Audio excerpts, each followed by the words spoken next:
আসসালামু আলাইকুম, সবাইকে শুভেচ্ছা জানাচ্ছি। মাসুম মাহবুব, প্রিয় দর্শক, দেখছেন ওপেন দ্য ইউটিউব চ্যানেল এবং মাসুম মাহবুব ফেসবুক পেজ। শরীরটা একটু খারাপ বলে সকালবেলা আপনাদেরকে কোনো সংবাদ দিতে পারিনি, তারপর চেষ্টা করছি দুপুরে আপনাদেরকে ব্রেকিং সংবাদগুলো দেওয়ার। আজকে মূলত আমি দুটো প্রসঙ্গে কথা বলবো। বাংলাদেশে সংবিধান নিয়ে কেন কামড়াকামড়ি চলছে, আর ইরান আমেরিকা প্রসঙ্গে সর্বশেষ অবস্থাগুলো তুলে ধরার চেষ্টা করব। প্রথমেই আমি বাংলাদেশের সংবিধান নিয়ে খুব বেশি লম্বা করবো না, অল্প কিছু কথা বলতে চাই। আসেন আমরা প্রথমে বেগম খালেদা জিয়ার একটা বক্তব্য শুনে আসি।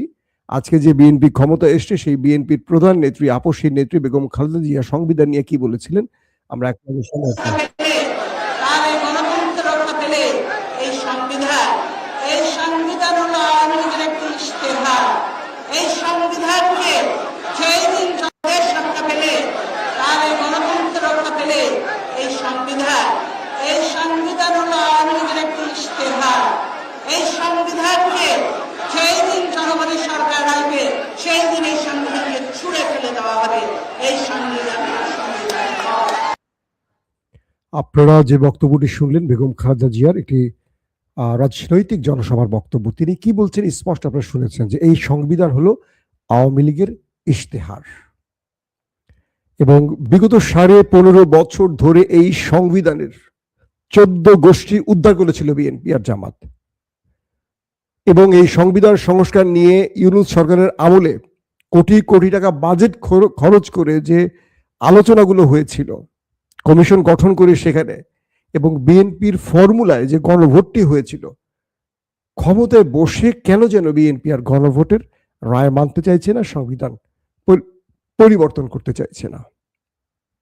একটা প্রশ্ন আসতে পারে না, তাদের যে নেত্রী, যিনি এই দলটির প্রধান ছিলেন, হয়তো বেঁচে থাকলে তিনি আজ প্রধানমন্ত্রী হতেন, তিনি যে জনগণকে আশ্বাস দিলেন যে তার জনগণের সরকার প্রতিষ্ঠিত হলে আওয়ামী লীগের ইশতেহার এই সংবিধান ছুঁড়ে ফেলে দেবেন, একজন মরহুমা নেত্রীর কর্মীরা, তার সন্তান, তার দলের নেতারা তার শেষ ইচ্ছাটাকে মূল্যায়ন করছে না।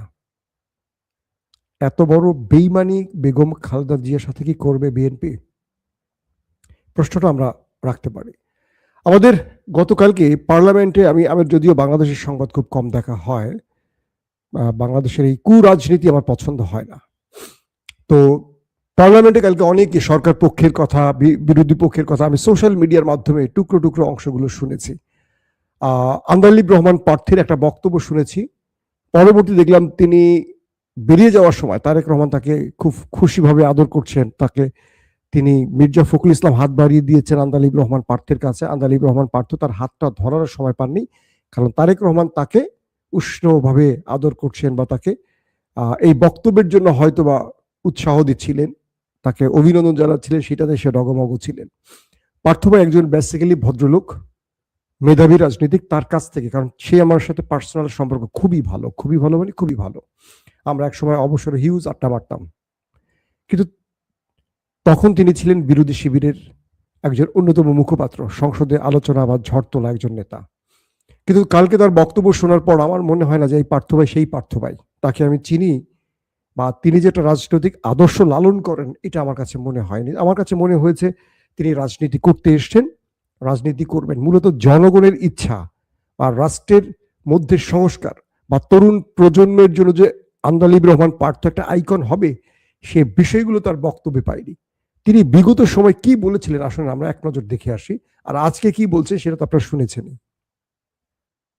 বিগত সরকার এই সংবিধানকে ব্যবহার করে বারবার মানুষের উপর অত্যাচার করেছে, গণতন্ত্র উপর এই দেশ থেকে মানে ভোটের অধিকার মানুষের গলায় পাড়া দিয়ে, এই ভোটের অধিকার গণতন্ত্রের গলা টিপে সব ধ্বংস করে ফেলেছে। সুতরাং আমরাও মনে করি যে এই সরকার কেন, যে কোনো সরকারই সামনে আসবে এই সিচুয়েশনের মধ্যে থাকলে বা এই সংবিধান দ্বারা পরিচালিত হলে, তাহলে ফ্যাসিস্ট হয়ে যাওয়ার সম্ভাবনা বেশি।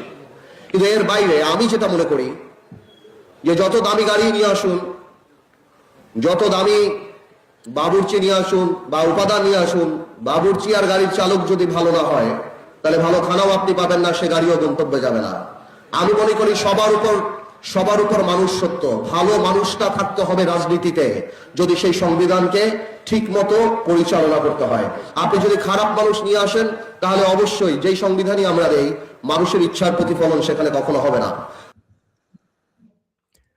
প্রথমে বক্তব্যটি শুনলেন, এই সংবিধানকে নিয়ে তিনি কি বক্তব্য করেছিলেন আর আজকে কি বক্তব্য দিয়েছেন। প্রশ্ন হলো, তারা যখন বক্তব্য রাখেন তারা ভুলে যান যে বক্তব্যগুলোর রেকর্ড থাকে। এই বক্তব্যগুলো বাংলাদেশের প্রত্যেকটি জায়গায় আর্কাইভ হয়ে থাকে। বিরোধী শিবিরে থাকার সময় তারা যে বক্তব্যগুলো দেন, সরকারে এসে সেই বক্তব্যগুলোর পুরো উল্টোটা হয় কেন? 24-এ যে গণ অভ্যুত্থান হলো বা বিপ্লব হলো, এতগুলো মানুষের প্রাণ গেল, এটা কি স্রেফ বিএনপিকে ক্ষমতায় বসার জন্য, সালাউদ্দিন ভাইকে স্বরাষ্ট্রমন্ত্রী বানানোর জন্য? তাই যদি হবে তাহলে 15.5 বছর বিএনপি জামাত হাসিনার একটা পশম ছিঁড়তে পারলো না কেন? সবচেয়ে বড় দুঃখজনক যে ব্যাপারটি সেটি হলো, আজকের যে বিএনপিকে দেখছি, কেন যেন আমার মনে হয় যে এরা সরকারে বসে আওয়ামী লীগ হয়ে যায়। বাংলাদেশের প্রতিটি রাজনৈতিক দল কেন যেন সরকারে বসলে আওয়ামী লীগ হয়ে যায়। তাহলে আওয়ামী লীগকে ফ্যাসিস্ট, স্বৈরাচার যে আমরা বলেছি, এটা তো ভুল করেছে, অন্যায় করেছে। সরকারে বসলে প্রত্যেকটি রাজনৈতিক দলের চেহারা এক হয়ে যায় কেন? এই বিএনপি গণভোটের জন্য এত কাহিনী করলো। সংবিধান এটি একটা কি বলবো, যে ইউনূস সরকার যেভাবে এটাকে বাস্তবায়ন করতে চেয়েছিলেন গণপরিষদের মাধ্যমে, এটিকেও বাধা দেওয়া হয়েছে। জাতীয় সরকারের প্রশ্নটিও বাধা দিয়েছিল এই বিএনপি। তারা বলেছিল গণভোট দিতে। সেই গণভোটটি দেওয়ার পরও 68 থেকে 70% মানুষ গণভোটের পক্ষে ভোট দিয়েছে, আর মাত্র 51% ভোট পেয়ে বিএনপি ক্ষমতায় বসে। তো 51%-এর চেয়ে কি 68 বা 70% মানুষ কম ছিল? তাহলে গণভোটের পক্ষে যে এত মানুষের মত ছিল, সেটাকে কি করে অ্যাভয়েড করছে বিএনপি সরকার? দেখেন, একটা সহজ কথা বলি, আপনি বিএনপি করেন, আওয়ামী লীগ করেন, জামাত করেন, এনসিপি করেন, এটা আমার কাছে গুরুত্বপূর্ণ না। আপনার বক্তব্যে আপনি সৎ থাকেন, আপনার আদর্শে আপনি সৎ থাকেন, জনগণকে কি প্রতিশ্রুতি দিচ্ছেন সেই ব্যাপারে আপনি সৎ থাকেন। রাজনীতির জন্য সকালে একটা বলবেন, বিকালে একটা বলবেন, রাজনীতি তো আপনাকে করতে হবে। 15.5 বছর পর হাসিনা কোথায়? তার দল এবার নির্বাচনই করতে পারে নাই। বাংলাদেশের ইতিহাসে এটা কেউ কল্পনা করেছে? কিন্তু হাসিনা সেই কাজটি বা হাসিনার সেই পরিণতির প্রধান কারণ হলো, হাসিনা কারো কথা শুনতো না। তিনি স্বৈরাচার হয়ে উঠছিলেন, ফ্যাসিস্ট হয়ে উঠছিলেন। বিএনপি কি সেই পথে হাঁটবে?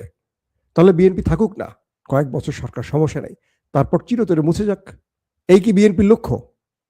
যে তারেক রহমান লন্ডনে বসে এত সংস্কার, এত গঠনমূলক বক্তব্য দিয়েছেন, 31 দফা ঘোষণা করেছেন, সেগুলো কোথায় গেল? জনগণ কি ভাববে যে বিএনপি বিরোধী দলে যা থাকলে যা বলে, সরকারে আসলে তা করে না? এই জনগণকে এই ধারণাটা কি বিএনপি দিতে চায়? আমাকে একজন প্রশ্ন করেছেন, আপনি তো বিএনপির পক্ষের লোক।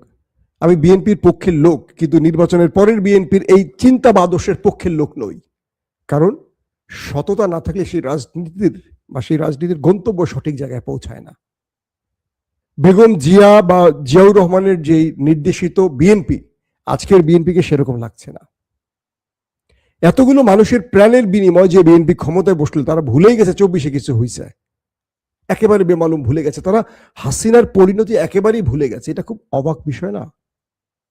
কি করে সম্ভব বলেন? বিএনপির ভাগ্যে কি হাসিনার পরিণতি আসতে পারে না? বিএনপির ভেতরে তাবৎ বড় বড় নেতারা, ছাত্রদলের সাবেক অনেক প্রধান, শাহাবুদ্দিন লালটু, ছাত্রদলের সাবেক সেন্ট্রাল প্রেসিডেন্ট, আমি তার সোশ্যাল মিডিয়া লেখাগুলো পড়ছি, অসাধারণ লিখছেন তিনি, বলছেন সত্য কথাগুলো।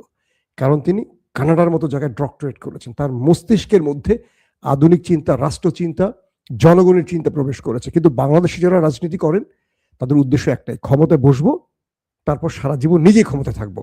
এই বিএনপি মনে করে যে এই সংবিধান মানলে তারা আগামীতে নির্বাচনে পার পেতে কষ্ট হবে। ঠিক যে চিন্তাটা শেখ হাসিনা করতো।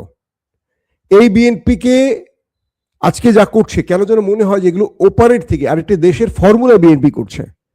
কেন যেন মনে হয় বিএনপি জনগণের ভোটে নির্বাচিত হয়নি, তাকে এই বিজয়টা কারো কাছ থেকে ছিনিয়ে ইস্টাবলিশমেন্ট বা ওই পার তাকে উপহার দিয়েছে, সারপ্রাইজ হিসাবে দিয়েছে। তাই বিএনপি তাদের আনুগত্য করছে, এরকম মনে হচ্ছে কিনা বলেন? এতগুলো প্রতিশ্রুতি আপনারা আমাদেরকে দিলেন, আমরা তো আপনাদের দল দাস না যে আপনারা যা বলবেন তাই করব। আমাদেরকে তো আল্লাহ একটু বিদ্যা বুদ্ধি দিচ্ছে, দেশপ্রেম দিচ্ছে, জনগণের প্রতি তো আমাদের একটা কি বলবো, যে আত্মবিশ্বাস নিয়ে আমাদের জনগণের কাছে যেতে হয়। জনগণ আমাদের কথা শোনে। আমাদের যে কনফিডেন্স লেভেলটা তো কমে গেছে, বিএনপির জায়গাটা কি বিএনপি বুঝতে পারছে? বিএনপির ভেতর থেকে যে আওয়াজ উঠছে, বিএনপি কি বুঝতে পারছে? বিএনপির বহু নেতা কর্মী, ভোটাররা আগামীতে বিএনপিকে বেঈমান হিসেবে চিহ্নিত করবে, এটা কি বিএনপি বুঝতে পারছে? দলটা চালাচ্ছে কি আসলে তারেক রহমান না সালাউদ্দিন ভাই? এই প্রশ্ন উঠছে। পার্লামেন্টে আমরা তারেক রহমানকে এই বিষয়ে খুব একটা কথা বলতে দেখি না, শুধু মুচকি মুচকি হাসতে দেখছি। তবে তারেক রহমান সঠিক পথে হাঁটবেন এটা আমার বিশ্বাস, কিন্তু কারো অদৃশ্য চাপ তার উপরে আছে বা বিএনপির উপর আছে, সেটাও আমাদের কাছে মনে হচ্ছে।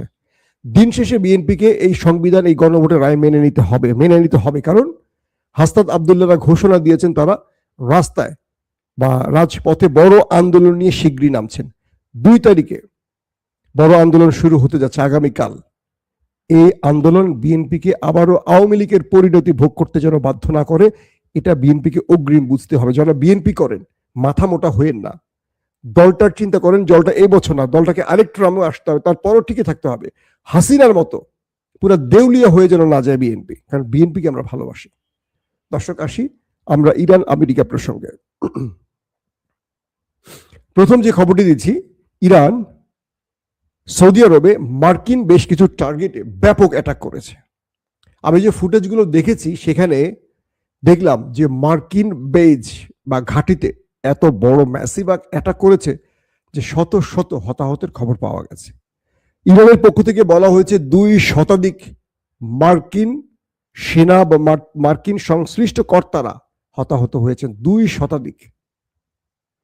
ইরান কি করেছে, তাদের দেশের উপর সৌদি আরব থেকে যে পাইলটরা যুদ্ধ বিমান উড়িয়ে এসে অ্যাটাক করেছিল, সেই সব পাইলটের ডাটা তথ্য, নাম ঠিকানা সব বের করেছে ইরান।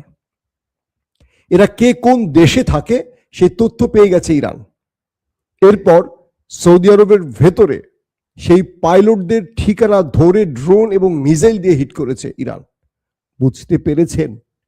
একজন পাইলট আরব দেশের ভেতর থেকে যুদ্ধ বিমান উড়িয়ে এসে ইরানে আক্রমণ করেছে। তার পুরো 14 গোষ্ঠীর ঠিকানা বের করে ফেলেছে ইরান। বের করে তাদের টার্গেটে হিট করেছে। বলছে যে বেশ কজন পাইলটকে ওপারে পাঠিয়ে দিয়েছে ইরান, যারা F-35 বা F-16, F-15, F-18 এগুলো নিয়ে ইরান এসে অ্যাটাক করেছে। ইরান বলছে যারা আমার দেশের ভেতরে আক্রমণ করেছে তাদের সকলের ঠিকানা আমরা বের করছি, ধারাবাহিক তাদেরকে আমরা ওপারে পাঠাবো। ডোনাল্ড ট্রাম্প পড়ে গেছেন এখন বড় রকম বিপদে। অ্যামাজন যে ওয়েবসাইট, তার হেড অফিসে হিট হয়ে গেছে আরবে। ইলন মাস্কের যে স্টারলিংক, এটার দপ্তরে হিট করার ঘোষণা দিয়েছে ইরান। বলছে এটি মানে কালো পথে, কালো বাজারি করে ইরানের মধ্যে স্টারলিংক দিয়ে শত্রুদেরকে ইন্টারনেট সাপোর্ট দিচ্ছে ইলন মাস্কের স্টারলিংক। এবং এটির যে সার্ভার সিস্টেমগুলো ইরানে এসছিল, প্রায় কয়েক হাজার সিস্টেম ইরান ধরে ফেলেছিল, এগুলো ধ্বংস করে দিয়েছে। পাশাপাশি এবার ইলন মাস্কের যে অফিস আরবে আছে সেখানে টার্গেট করতে যাচ্ছে ইরান, এই ঘোষণাটিও দিয়েছে। বাহরাইনে মার্কিন ঘাঁটিতে ব্যাপক অ্যাটাকের খবর পাওয়া গেছে এবং শত্রু দেশটির ভেতরেও ব্যাপক অ্যাটাকের খবর পাওয়া গেছে। ইরান এখন তার শত্রুকে এমন ভাবে ঘায়েল করতে চায় যাতে ডিমরালাইজ হয়ে যায় তাদের শত্রুরা। তাদের নিউজ মিডিয়া প্রচার করছে কি জানেন? ইরানের মার্কিন সেনারা তাদের পরিবারকে ধরে হাউমাউ করে কাঁদছে যে আমরা এই যুদ্ধে যাচ্ছি বিনা টার্গেটে, আমাদের কোনো গোল নেই, আমেরিকার কোনো গোল নেই, এটা হলো ইসরায়েলের গোল, আর আমরা বাস্তবায়ন করতে যাচ্ছি, হয়তোবা আমরা ফিরে নাও আসতে পারি। ইরান কি বলেছে? তোমরা আসবে নিজের পায়ে হেঁটে, কিন্তু যাবে কফিনে করে। মার্কিন সেনাদের ইরান হুমকি দিয়েছে। বলা হচ্ছে বিভিন্ন জায়গায় মাইন পুঁতে রেখেছে, খার্ক আইল্যান্ড হবে আমেরিকার জন্য মৃত্যুকূপ, ইরান ঘোষণা দিয়েছে। কি ভয়ঙ্কর ব্যাপার, চিন্তা করতে পারেন। দর্শক, আপনাদের একটা ভিডিও দেখাই, কালকে এই ভিডিওটা দেখাবো করে আমি বারবার ভুলে যাই, সেই ভিডিওটা আজকে একটু দেখাই, যে ইরানের মিসাইল শত্রু দেশটিতে হিট করছে। যখনই শত্রুর ইন্টারসেপ্টর ইরানকে টার্গেট করে উড়ে আসে, সেটি কিভাবে মাঝ পথে গতি পরিবর্তন করছে। পৃথিবীর ইতিহাসে মিসাইলের এটি প্রথম কোনো ক্যারিশমা আমরা দেখলাম। আসেন সেই ভিডিওটা এক নজর দেখি।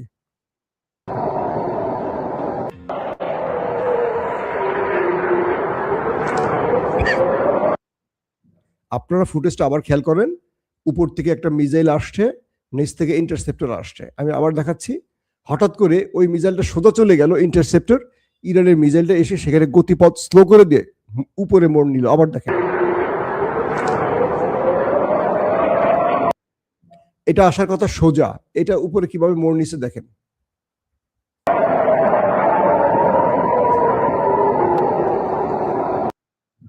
দুটো ইন্টারসেপ্টর, একটা নিচে একটা উপরে, দুটো ইন্টারসেপ্টকে কিভাবে ফাঁকি দিয়েছে ফুটেজটা আরেকবার দেখে তাহলে বুঝবেন। আপনারা খুব মন দিয়ে খেয়াল করেন।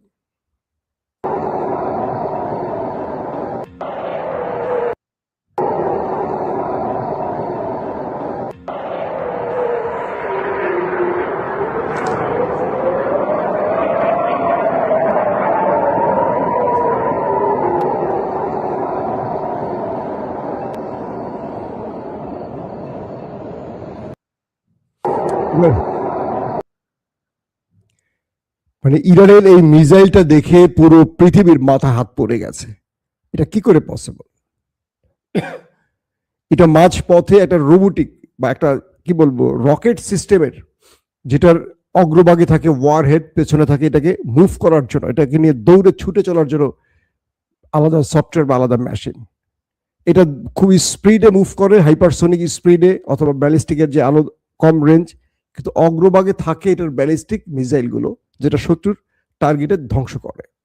এটা পথে গিয়ে কিভাবে তার গতিপথ পরিবর্তন করতে পারে ইন্টারসেপ্টর দেখে। তো ইরান এইভাবে হিট করছে।